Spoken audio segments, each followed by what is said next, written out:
তুই কি কখনো নিজের সাথে একদম অনেস্টলি বসে কথা বলেছিস?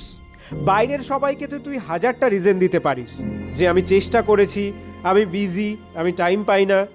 কিন্তু নিজের কাছে তুই জানিস তুই কতটা সিরিয়াস। তুই জানিস তুই আসলে কতটা গিভ আপ করে ফেলেছিস ভিতরে ভিতরে। তোর প্রবলেম ফেলিওর না, তোর প্রবলেম হলো তুই চেষ্টা করার আগেই মেন্টালি হেরে যাস। তুই অনেক কিছু স্টার্ট করিস কিন্তু শেষ করিস না, কারণ শুরু করা ইজি, শেষ করা হার্ড।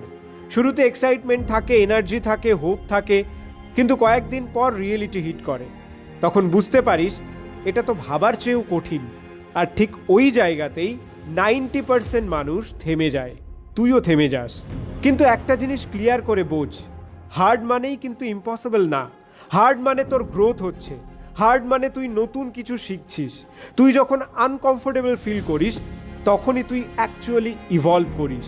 কিন্তু তুই ওই ডিসকমফোর্টটা অ্যাভয়েড করতে চাইছিস, আর তাই তুই আবার সেফ জোনে ফিরে যাস। তুই যদি সত্যি আলাদা কিছু করতে চাস তাহলে তোকে অন্যদের মতো ভাবা বন্ধ করতে হবে। তুই যদি সবার মতো বিহেভ করিস তাহলে রেজাল্টও ওই সবার মতোই পাবি। এক্সট্রাঅর্ডিনারি রেজাল্ট পেতে হলে অর্ডিনারি হ্যাবিট ছাড়তে হবে। আর এই ডিসিশনটা কেউ তোর জন্য নেবে না, এটা তোর নিজেকেই নিতে হবে। তুই একটা জিনিস খেয়াল কর, তুই সবসময় ফেলিওর নিয়ে ভাবিস কিন্তু প্রেজেন্টে কাজ করিস না। তুই বলিস আমি একদিন এটা করব, আমি একদিন ওটা হব, কিন্তু ওই একদিন কোনো দিনই আসে না, কারণ তুই আজকে কিছুই চেঞ্জেস করছিস না। তুই হয়তো ভাবিস আমি রেডি না এখনো, কিন্তু ট্রুথ হলো কেউই রেডি থাকে না। মানুষ রেডি হয়ে জন্মায় না, রেডি হয়ে ওঠে। আর রেডি হওয়ার একটাই উপায়, স্টার্ট করা।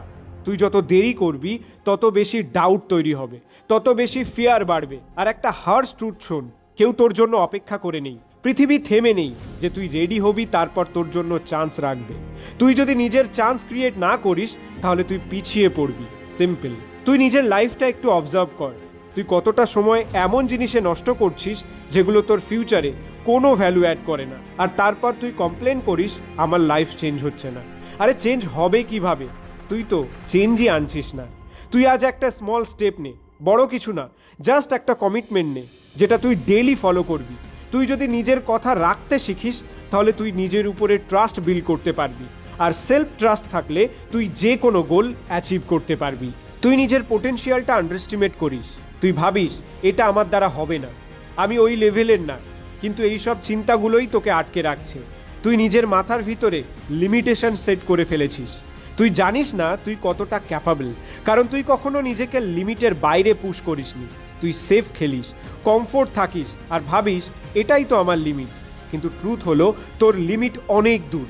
একটা সময় আসবে যখন তুই রিয়েলাইজ করবি আমি যদি তখন স্টার্ট করতাম তাহলে আজ অনেক দূরে চলে যেতাম। আর ওই রিগ্রেটটাই সবচেয়ে পেনফুল। ফেলিওরের পেন টেম্পোরারি, কিন্তু রিগ্রেটের পেন লাইফ টাইম। তাই এখনই ডিসাইড কর তুই কি লেটার রিগ্রেট করতে চাইছিস নাকি এখন স্ট্রাগল করতে চাইছিস। কারণ স্ট্রাগল এখন করলে ফিউচারে তুই প্রাউড ফিল করবি, আর এখন কমফোর্ট নিলে ফিউচারে তুই রিগ্রেট করবি। শেষ কথা, তোর লাইফ চেঞ্জ করার পাওয়ার অন্য কারোর কাছে নেই। না সিচুয়েশন, না লাক, না মানুষ, কেউ তোর ডেস্টিনি কন্ট্রোল করে না। কন্ট্রোলটা তোর হাতেই রয়েছে। তাই কোশ্চেনটা সিম্পল, তুই কি নিজের কন্ট্রোল নিবি নাকি এক্সকিউজের পিছনে লুকিয়ে থাকবি? 2.0 পক্ষ থেকে আমি আশিক। আমি জানি তুই যদি নিজের সাথে অনেস্ট থাকিস আর স্টপ না করিস তাহলে তুই এমন জায়গায় পৌঁছে যাবি যেটা আজ তুই ইম্যাজিনও করতে পারিস না।